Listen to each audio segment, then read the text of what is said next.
Thank you for that very generous welcome. And thank you, Callista. You know, she makes documentary films, writes best-selling children's series in American history, sings in the Basilica Choir, plays the French horn in the Fairfax Band. I am amazed at her achievements. I'm also proud to be here as a Republican activist to see the extra effort Donald Trump has invested in bringing the Republican Party together. With no requirement for endorsement, he encouraged his competitors to speak once again. Governor Rick Perry, Governor Chris Christie, Governor Scott Walker, Dr. Ben Carson, Senator Marco Rubio, and Senator Ted Cruz have all responded to Donald Trump's generosity. Now, I think you misunderstood one paragraph that Ted Cruz, who was a superb orator, said, and I just want to point it out to you. Ted Cruz said, you can vote your conscience for anyone who will uphold the Constitution. In this election, there is only one candidate who will uphold the Constitution.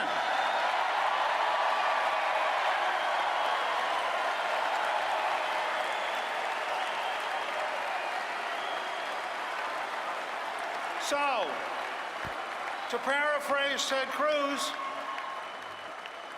if you want to protect the Constitution of the United States, the only possible candidate this fall is the Trump-Pence Republican ticket.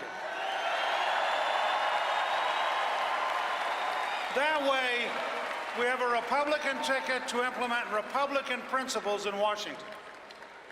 Now, what I want to focus on is a subject that has dominated my thinking for decades. How do we keep America safe? Keeping America safe is the first responsibility of the American president. There have been many fascinating things to watch about the extraordinary historic rise of Donald Trump. But the most significant has been Donald Trump's courage to tell some important truths about our national security. For example, we are at war. We are at war with radical Islamists. They are determined to kill us. They are stronger than we admit, and there is no substitute for victory. In contrast to Donald Trump, our national security and foreign policy elites, led by Hillary Clinton, are incapable of speaking with such honesty. While they lie about the threat, we need to tell the truth about the danger. If our enemies had their way, not a single woman in this room could define her future. If our enemies had their way, gays, lesbians, and transgender citizens would be put to death as they are today in the Islamic State in Iran. If our enemies had their way, every person on earth would be subject to conversion by the sword and to a cruel and violent system of law. There would be no individual liberty. There would be no equality. There would be no freedom. If you doubt we are at war, if you doubt that this threat is as real as I say, let me refresh your memory. On Monday, an Afghan refugee in Germany used an axe and knives to slash and wound train passengers while shouting, Allahu Akbar. Last week, ISIS claimed responsibility after a Tunisian man drove a cargo truck into a crowd in Nice, France. He murdered 84 people, including 10 children, 3 Americans, and injured over 300 others. 2 weeks ago, almost 300 people were killed and more than 200 were wounded in bombing attacks in Baghdad. 2 days before that, radical Islamists in Bangladesh killed 20 hostages, including 3 American college students. A few days before that, at the Istanbul airport in Turkey, ISIS attackers armed with guns and bombs killed 44 people and injured hundreds more. Last month, a radical Islamist in Paris stalked a French police officer to his home, where he murdered the officer, tortured his wife to death in front of their 3-year-old son, while streaming it all on social media. He was pondering out loud whether to kill the 3-year-old when he was killed by police. 2 days before that, an attacker pledging allegiance to ISIS killed 49 people in an Orlando nightclub and wounded dozens more. All this in just the past 37 days. We cannot let ourselves grow numb to these accumulating atrocities. One analysis estimated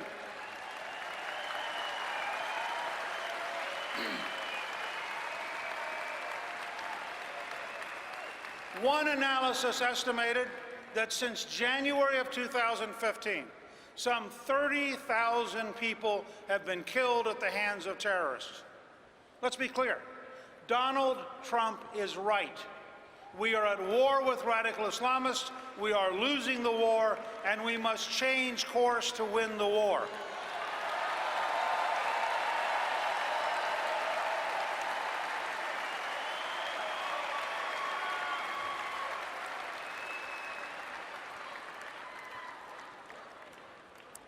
Let me be very clear, because I know the news media will do their best to distort this. We have nothing to fear from the vast majority of Muslims in the United States or around the world. The vast majority are peaceful. They are often the victims themselves. They are people we'd be happy to have as our friends and neighbors. The challenge is when even a small percentage of 1,600,000,000 people support violence against those who disagree with them. That is still a giant recruiting base. For example, Pew Research finds that only 9% of Muslims in Pakistan view ISIS favorably. Unfortunately, 9% is 16 million people, and that's just one country. So the truth is, although we are losing the war with radical Islamists, we have been very lucky. The danger we face is much worse than the horrors that happened in Germany on New Year's Eve when 1,200 women were assaulted. It's worse than what's happening in France, where there are stabbings of Jews in the streets, and the nation's security chief warned recently that Europe is, quote, on the brink of civil war. It's worse than what's happening in Israel, where average citizens fear for their lives whenever they leave their homes. The danger is even worse than September 11th, when 19 hijackers murdered almost 3,000 Americans. The worst-case scenario is losing an American city to terrorists armed with weapons of mass destruction. Instead of losing 3,000 people in one morning, we could lose more than 300,000. Instead of losing 2 great buildings, we could lose block after block after block to a nuclear event. That's not just my view. Back in January of 2001, the Hart-Rudman Commission warned the terrorists, quote, will acquire weapons of mass destruction and some will use them. Americans will likely die on American soil, possibly in large numbers, close quote. 15 years later, the dangers are even greater. In a world where Pakistan has nuclear weapons, where North Korea has nuclear weapons, and where Iran, the world's leading state sponsor of terrorism, is close to having nuclear weapons, this, a catastrophic attack on innocent Americans, is a very real threat.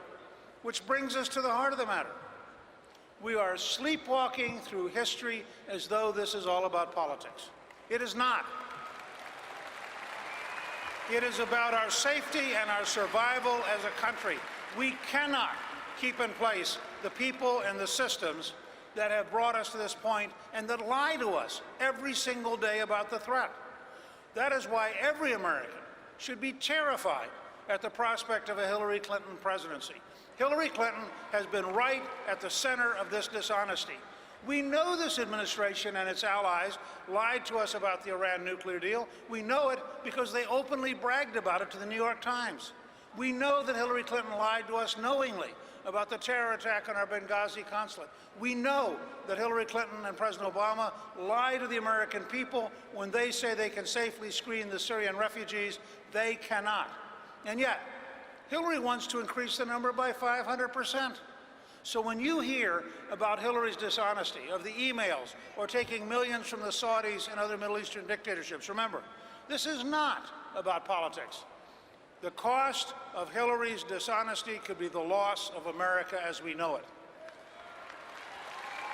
The first step forward to safety is electing a leader who will be truthful with the American people about the realities we face. Only then will we understand, support, and demand the strategies required to confront this threat. And because safety and security are the preconditions for our freedom and prosperity, it is also the first step toward rebuilding the America we love. Donald Trump understands this, and that's why he will rebuild our military, because he knows that a strong military is the best way to ensure peace.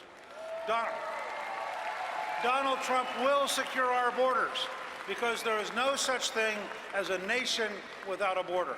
Donald Trump will enforce our immigration laws.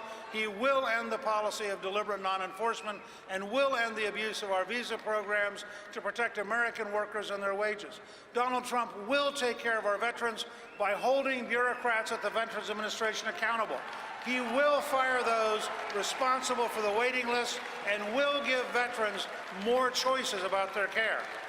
With Donald Trump's leadership, no bureaucrat will get between a veteran and their doctor.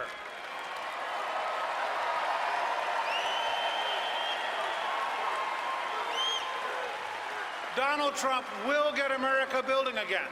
He will blow apart the ridiculous regulations and requirements that drive up infrastructure costs and drag out the timeline to get anything built. The Trump infrastructure program will make us once again the most competitive economy in the world. Donald Trump will rebuild our education system and give every parent of every income and every ethnic background a choice about where their children go to school. And Donald Trump will help us rebuild and strengthen our communities. Here again, the first step is safety. The basis for strong families and good jobs and vibrant neighborhoods. That means restoring law and order. Donald Trump will show zero tolerance for people calling for the death of police officers.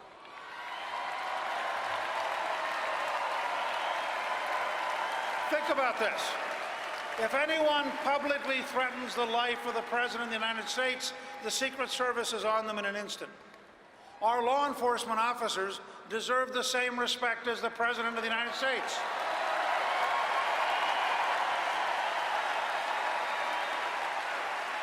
Of course, if individual officers are found to have violated someone's rights, they must be held accountable under the law. America is based on the rule of law. We are one nation under God, indivisible, with liberty and justice for all. That is what has allowed us to absorb more people from more backgrounds than any nation in history.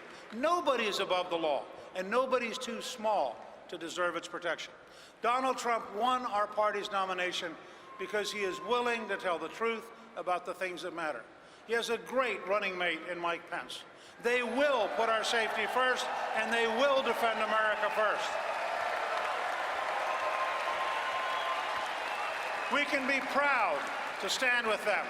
So tonight, the challenge for everyone in this hall, and everyone, Republican, Democrat, or Independent, who's watching at home and knows we cannot continue on our current course, is to rise above our factions, excuse me, and rise above the politics we've inherited, to ignore the lies of the news media and the old order, to reject the suicidal dishonesty of Hillary Clinton and her establishment allies, and to stand with Donald Trump and Mike Pence for what we know is true. We can make America safe again. We can make America work again. We can make America first again. And together, we can make America great again for all Americans. Thank you, and God bless the United States of America.